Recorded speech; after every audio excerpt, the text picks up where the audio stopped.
ఈ 5 సంవత్సరాలుగా ఒక ప్రధాన అర్చకుడిగా, వంశపారంపర్య ప్రధాన అర్చకుడిగా, ఆగమ సలహాదారుగా మా పెద్దలు చూపిన ద్రోవలో నేను నడుస్తూ స్వామివారికి ఎటువంటి అసౌకర్యం కలగకుండా ఆరాధనలు జరగడంలో నేను చాలా ప్రత్యేకమైన శ్రద్ధ వహించి ఏదైనా అపచారం జరిగినప్పుడు అది అధికారుల దృష్టికి తీసుకువెళ్ళి దానిని సరిచేయడానికి వాళ్లకు సరైన సలహాలు ఇచ్చి స్వామివారిని ప్రసన్నం చేసుకోవడం కోసం ఎంతో ప్రయత్నం చేశాను. మనకు అన్నం పెట్టే దేవుడికి మనం శుచిగా, శుభ్రంగా, తాజాగా ప్రసాదాలు తయారు చేసి స్వామివారికి నివేదన చేయడం అనేది మనం భక్తులు ఎన్నో జన్మల్లో చేసుకున్న మహాపుణ్యం. కానీ అందులోనే కల్తీలు జరగడం, స్వామివారికి సరైన వేళల్లో సరైన పరిమాణాల్లో స్వామివారికి నైవేద్యం కాకపోవడం అనేది చాలా విచారకరమైన విషయం. అందులోనూ ఆగమశాస్త్ర ప్రకారంగా ఆవుకు ఆగమ కార్యక్రమాల్లో ఎంతో విలువైన స్థానం ఉంది. గోక్షీరం కానీ, ఆవు పాలతో స్వామివారికి అభిషేకం జరుగుతుంది. సుప్రభాతంలో ఏకాంత సేవలో నివేదన జరుగుతుంది. ఆవు పెరుగుతో స్వామివారికి దధ్యోదనం మొదలైన ప్రసాదాలు తయారు చేసి నైవేద్యం పెడతాము. ఉత్సవాల అభిషేకాల్లో గోదధ్యి వాడతాము. గోఘృతం అనేది స్వామివారికి నైవేద్యాల్లో, అన్నప్రసాదాల్లో, పణ్యారాలనే లడ్డు, వడ మొదలైన ప్రసాదాల్లో వాడతాము. అలాగే గోమూత్రం కానీ, గోమయం కానీ, యాగశాలను కానీ, ఆలయాన్ని కానీ శుద్ధి చేయడానికి వాడతాము. అటువంటి పవిత్రమైన గోవు యొక్క ఘృతాన్ని కల్తీ చేయడం అనేది అది స్వామివారికి మనకు జీవితాన్ని ఇచ్చే స్వామివారికి ఇటువంటి అపచారం జరగడం అనేది చాలా విచారకరమైన విషయం. ఇవన్నీ చూసే పాపం కూడా మనం చేశామా అనిపిస్తుంది ఒక్కొక్కసారి. దీన్ని ఎన్నోసార్లు అప్పటి ఈఓ గారికి, చైర్మన్ గారికి దృష్టికి తీసుకెళ్ళి ఇలా ప్రసాదాల నాణ్యత సరిగ్గా లేదు, ముందులాగా లేదు, ప్రసాదాల పరిమాణాలు స్వామివారికి సరిగ్గా నివేదన కావడం లేదు, సరైన ఆగమ ఉక్తమైన కాలాల్లో స్వామివారికి నైవేద్యాలు జరగడం లేదని ఎన్నోసార్లు దృష్టికి తీసుకెళ్ళాం.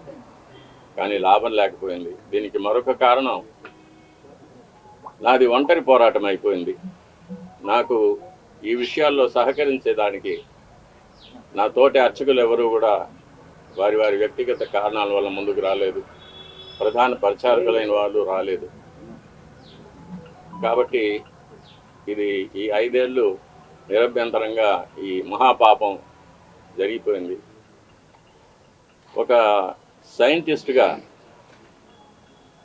ఈ నెయ్యి యొక్క పరీక్షల యొక్క ఫలితాలు కూడా నేను చూశాను, ల్యాబ్ రిపోర్ట్స్ చూశాను. ఇందులో కూడా వెజిటబుల్ ఫ్యాటు, అనిమల్ ఫ్యాటు, జంతువుల యొక్క కొవ్వు పదార్థం, స్థావరాల యొక్క, జంగమాల యొక్క కొవ్వు పదార్థాలు కలిసినట్టుగా ల్యాబ్ రిపోర్ట్ను చూశాను. పరిశుద్ధమైన ఆవు పాలతో తయారు చేసిన నెయ్యిలో అది స్థావరమైనా కానీ, జంగమైనా కానీ కొవ్వు పదార్థాలు కలవడానికి వీలు లేదు. అది ఇంప్యూరిటీస్ కింద లెక్క వస్తుంది. ఇప్పటి ప్రభుత్వం పదవికి రాగానే తిరుమలను ప్రక్షాళన చేస్తామని తిరుమలలోనే ముఖ్యమంత్రి గారు సెలవిచ్చారు. దానికి తగినట్లు ఎన్నో చర్యలు తీసుకున్నారు కూడా.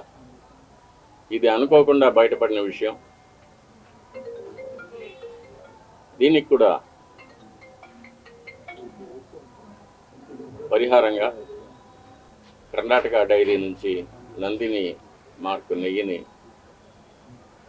శుద్ధమైన ఆవు నెయ్యిని మళ్ళీ పెట్టుకొని స్వామివారికి ప్రసాదాలు తయారు చేయించడానికి ప్రభుత్వం నిర్ణయం తీసుకుంది. చాలా హర్షణీయమైన విషయం.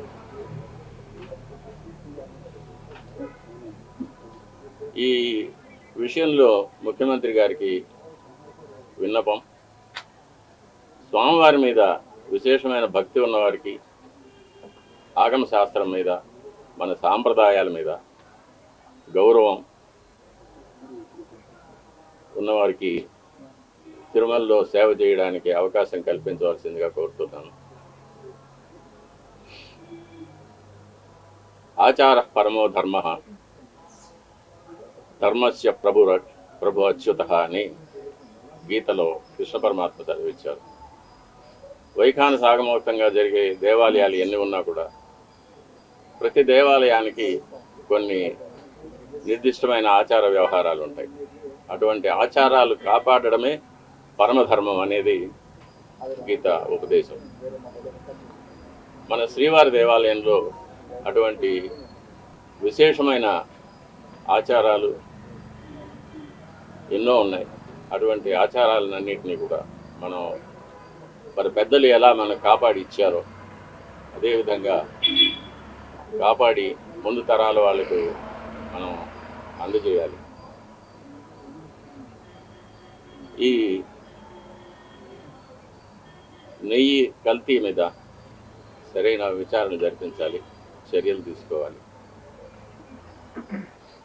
ఇటువంటి విషయాలు నేను అధికారుల దృష్టికి, చైర్మన్ దృష్టికి తీసుకెళ్ళడం వల్ల నాకు వాళ్ళ వద్ద చెడ్డ పేరు వచ్చింది. అందువల్ల నన్ను చాలా హింసలు పెట్టారు. ఎన్నో చట్టవిరోధమైన ఎన్నో కేసులు నా మీద బనాయించి నన్ను కోర్టుల చుట్టూ తిప్పారు, ఇప్పుడు తిప్పుతున్నారు. వీటన్నిటినీ కూడా ముఖ్యమంత్రి గారు గమనించి సరిచేయవలసిందిగా కోరుతున్నాను.